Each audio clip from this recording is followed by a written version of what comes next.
don't make ads, make TikToks. It's actually really important to be working in the platform the way that people want you to present yourselves.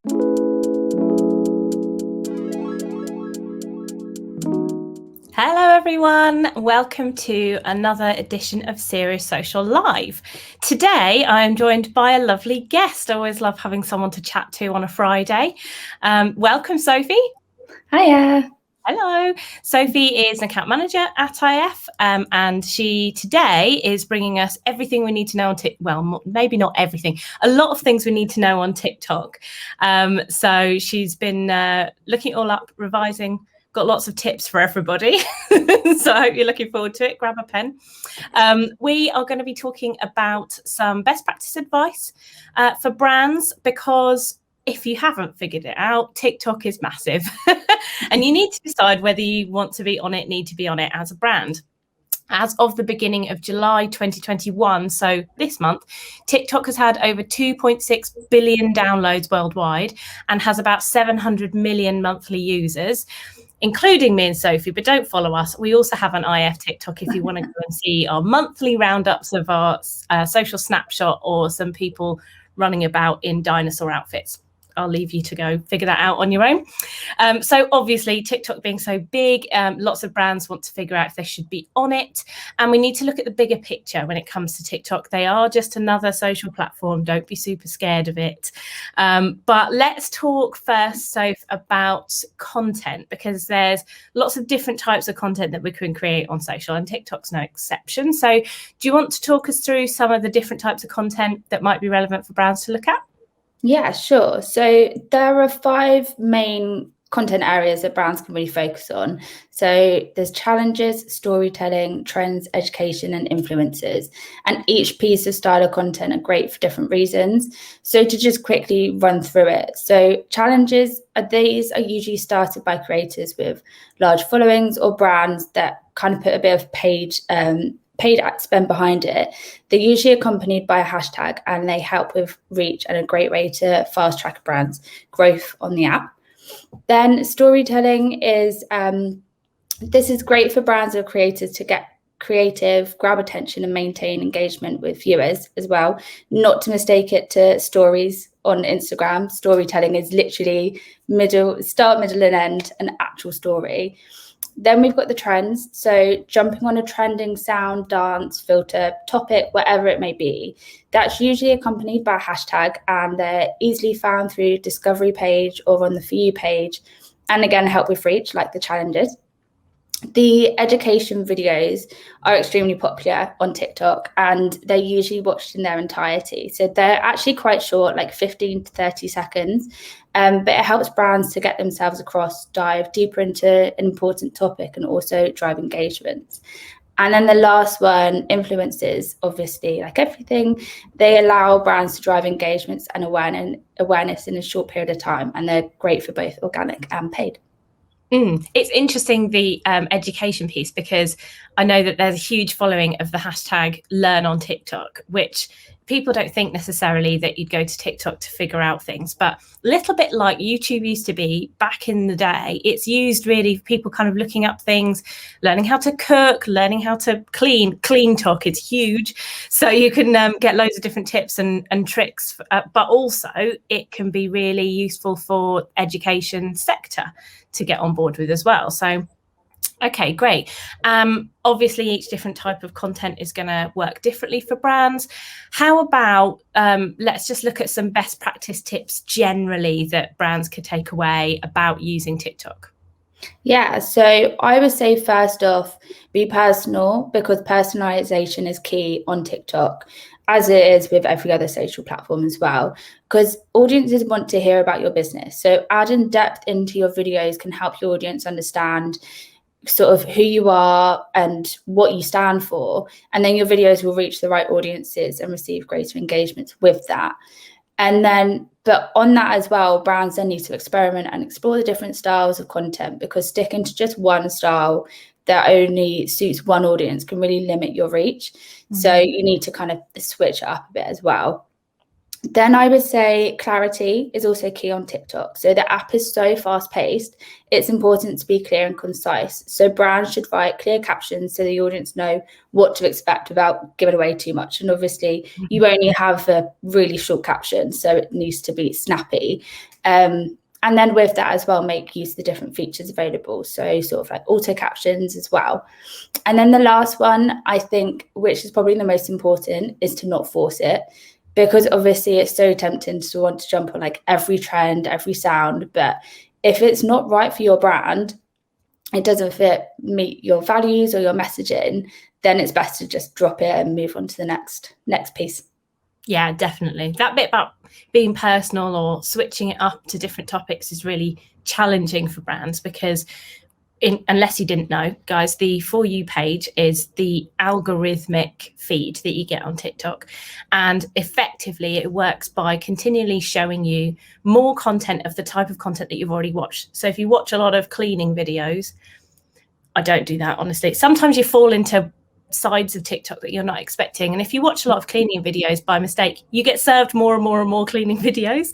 So if brands are trying to get in on a specific topic, you need to think about how that's going to play out in the For You page. There is also then the second feed that you've all got on TikTok as well, which is people that you already follow. So obviously you want people to follow your brand, but it tends to be a bit less popular. People just want to kind of be entertained and see what's going to come up.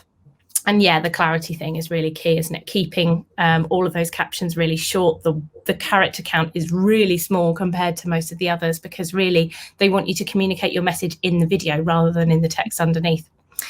So that's a bit about content. How about the strategy side of it? And this is where we get technical because TikTok for Business are super helpful and they have 3 pillars that they say you should be thinking about when using TikTok for a brand, which are organic beat, paid peaks, and creator partnerships. So let's start with looking at organic. It's the easiest one to kind of get involved in.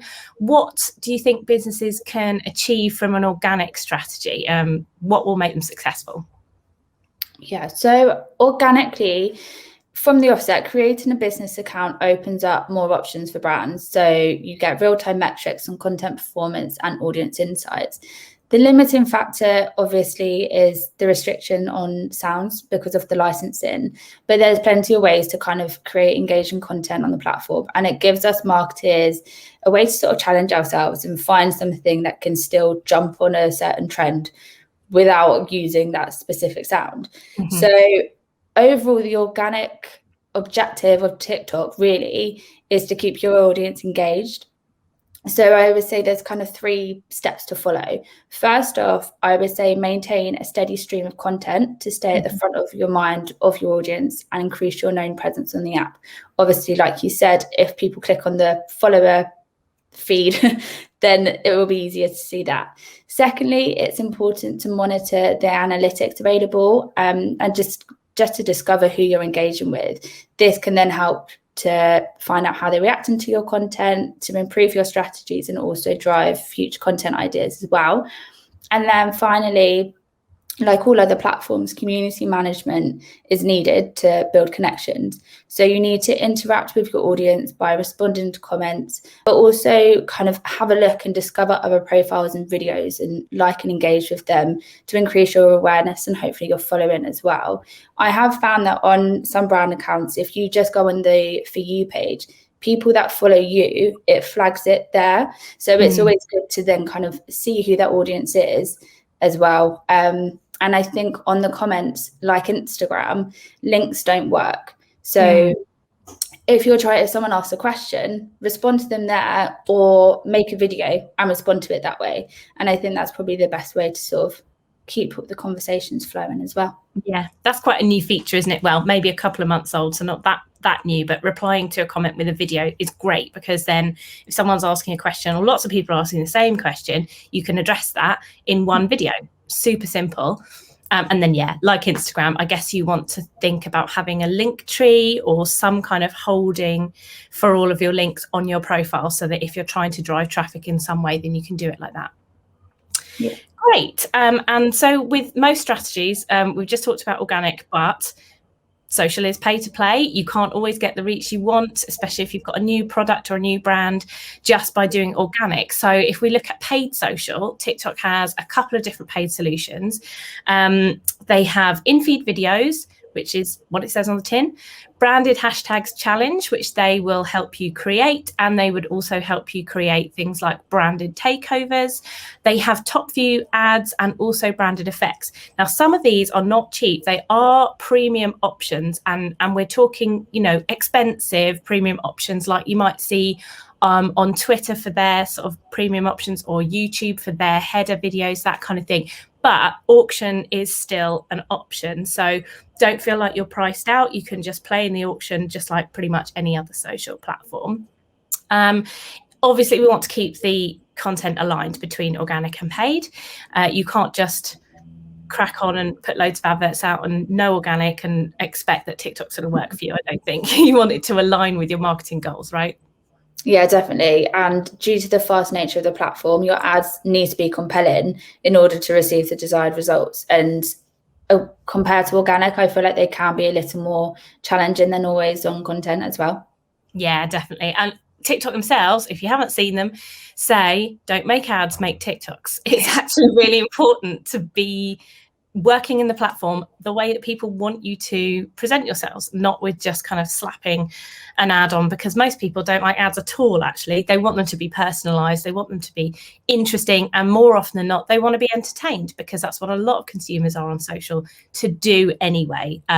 Obviously, sometimes when you look at something like LinkedIn or some other platforms, they might be doing some networking, but entertainment is absolutely key. And when it comes to producing ads, you want to think like you're making a TikTok, but you also need to think about the value of that production. If you're doing the big ticket premium stuff, it could be, you need to think about it like a TV ad, obviously in portrait. If you're doing auction ads, you might want to start on the side of more authentic TikTok content, use some brand advocates, get the right vernacular within that platform. So have you got any best practice tips, so for paid? Yeah, I think following on from the whole bit of don't make ads, make TikToks, I think brands need to be authentic. So they need to stay true to themselves and keep their messaging consistent and making sure that the content resonates with their audience without screaming ad. And then obviously you need to make sure it's thumb stopping. Like we said, it's such a fast paced app that you need to make sure that the users stop in their track, and you need to maintain that viewership. I think even more so than what you would on the likes of Facebook or Twitter as well. So to do that, I would say you need to center all the important elements of your videos, because of the captions and the icons. It can get cut off on the bottom and the side. So that's really important. Then I would say you need to make sure it's accessible, because not all audiences consume content in the same way. So you need to make use of the features, like we mentioned earlier, the auto captions as well. So just for example, if there's someone that's a bit hard of hearing, they can at least still follow along with that as well. And then finally, I would always say call to action. If you have an action that you want your audience to follow, make sure it's strong and make sure it's clear so that you can get your desired results. Absolutely. Be strong with the call to action. Tell them what you want them to do, and they will be much more likely to actually do it. And for sure, plan for portrait. And I mean, if anyone's producing ads for social or content for social and you're not thinking about planning for portrait and how will it render down into that portrait frame, then you're definitely missing a trick. You've got to add that into your process. Fab. So to summarize everything we've discussed today, there are probably 4 tips that we'd pull out for you guys for brand success. First, set yourself goals. Make sure you know what the business aims and objectives are so that you can line up what you choose to do on TikTok with those. Stay up to date with the trends. You need to be on the app. You've got to spend a bit more time in there, make sure that you know what's going on, and stay on top of what your community is interested in and what they're doing, what they're consuming. Be consistent with your content. You do need to post a steady stream of organic if you're trying to build up that way. That might feel really daunting, but if you just build up the content stream first, and then as you release it, consistency in the background, keep producing more so that you've got some to come up, that's probably the best option. And then finally, analytics. This is something that is often missed by brands at the first stage. You need to look at the analytics, what's it actually doing, how is it working, and if it's not working, change it up so that you can make sure that you're optimizing for success. So that's about all from us for today. Thanks for joining me, Sophie. Hope you enjoyed speeding through all those tips. Yeah, I know. I mean, we could literally go on for hours talking about this all, but got work to do. We have, yes, and so is everyone watching. So yeah, we actually are going to produce a blog for this Monday, and it will be on our blog, so you can go and read a little bit more detail. Obviously, if you've got any other questions, you can get in touch with us directly via our social profiles or find our emails. You can also watch all of our Serious Social Lives on YouTube, or you can listen to the podcast. So head over to wherever you get your podcasts and subscribe to that, and you'll get everything. There's a huge library now because we've been doing this for over a year. So you'll find lots of different topics that you can get on board with. So next week, Katie Howell will be live here. So we're going to see you then. But for now, thanks, Sophie, and we'll see you all soon. Thank you.